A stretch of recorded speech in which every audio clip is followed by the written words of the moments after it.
Good evening friends. দেখো আমি ready হয়েছি। আমাদের অ্যাকচুয়ালি দুটো কাজ আছে আজকে। আমাদের এখান থেকে আমাদের আরজিগড়ের জন্য, আমাদের তিলোত্তমার জন্য যে একটা প্রতিবাদ মিছিল বেরোবে, সেখানে আমি বেরোচ্ছি, যাচ্ছি, জয়েন করব। তোমরা দেখো। আর একটাও কাজ আছে, ওটা অন্য সময় দেবো, কারণ এর সাথে আমি দেবো না। তো চলো বেরিয়ে যাচ্ছি, চলো দেখতে থাকো। এই যে দেখো ঢুকে পড়েছি এখানে মিছিলে।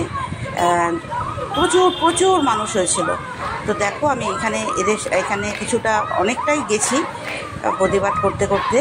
তো এইটুকুই তোমাদের সাথে একটু শেয়ার করার ছিল, এটুকু দেখো। তারপরে যে আর একটা জায়গায় গেছিলাম সেইটা আর আমি এখন শেয়ার করলাম না, কারণ এইটার সাথে ওইটা দেওয়া যাবে না, কারণ আমার নিজের বিবেক বাজছে। কারণ আদৌ পুজো হবে কি না জানি না। তো পুজোর বাজার তো আমি এখনও কিছু করিনি, আর করার কোনো ইচ্ছেও নেই। তো কিছু বাজার করেছি, সেটা অফিসিয়াল পারপাস, যেটা আমার হাজব্যান্ডের জন্য কিছু বাজার করতে হয়েছে, যার কিছু জামা কাপড় কিনেছি, একটা মলে গেছিলাম, তো সেইটাও তুলেছিলাম। বাট আজকে এটার সাথে আমি দেবো না, ওটা আমি অন্য সময় দেবো, তোমরা দেখো।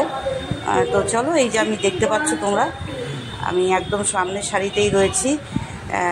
এখানেই আমি ওদের সাথে অনেকটা হেঁটেছি, তারপরে আমরা ওই মলটায় ঢুকে গেছি আর কি। তো দেখতে থাকো তোমরা। এই প্রতিবাদের ভাষা যেন আমাদের না থামে, এটা থামলে চলবে না, এটা কোনো মতেই থামানো যাবে না। যতক্ষণ না আমরা বিচার পাবো আমাদের তিলোত্তমার, ততদিন আমরা এই প্রতিবাদ করে যাব। যখন যেখানে আমার কাছে খবর আসছে আমি সেখানেই পৌঁছে যাচ্ছি। কখনো হাঁটতে পারছি, কখনো পারছি না, পিছন থেকে দাঁড়িয়ে আছি, এইরকম আমি করছি যতদূর পারছি। তোমরাও যে যেখান থেকে দেখছো, প্রত্যেকে এই প্রতিবাদের ভাষা যেন আমরা একদম থামিয়ে না দিই।